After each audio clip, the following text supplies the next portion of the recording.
governing ZANU-PF party in Zimbabwe has initiated the legal process to extend President Mnangagwa's term by 2 years, from 2028 to 2030, through a constitutional amendment. The move, endorsed at the party's annual conference in October 2025, is triggered significant backlash from the opposition, legal experts, and even a faction within ZANU-PF. Sanabina mashoko kubuda panguva ino pamusoro aiwa pe-extension yemutungamiri wenyika makore ake kutonga ndobva subscribe like kutonga bell icon. Tivina ma-key details of the push for an extension yemubuda nyika muchinzi. Party directive. In mid-October 2025, ZANU-PF delegates at the party's annual conference in Mutare formally directed the government to begin drafting legislation to amend the constitution. The resolution is aimed at securing continuity, stability, and sustained transformation of the nation, according to Justice Minister and ZANU-PF Legal Affairs Secretary Ziyambi. Constitutional conflict.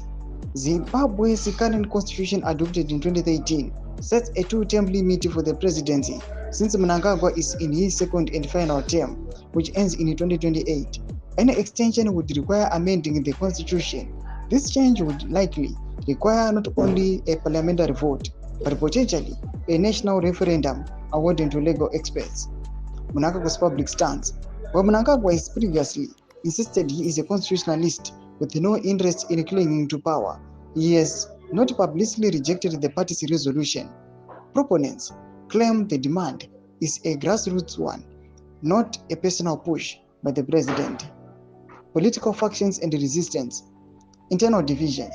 The move has intensified an internal power struggle within ZANU-PF. A rival faction believed to be loyal to Vice President Kosano Chiwenga is openly resisting the extension. Chiwenga has reportedly been vying for the presidential seat after Mnangagwa's term expires. Potential consequences and risks. Political instability. Analysts have warned that forcing a term extension could destabilize the nation, especially given the internal rifts and potential for public unrest. Erosion of democracy. Observers fear that ignoring constitutional term limits would undermine democratic foundations in Zimbabwe and set a dangerous precedent. Worsening economic crisis. The political maneuvering takes place against the backdrop of the severe economic crisis characterized by hyperinflation, high unemployment, and corruption.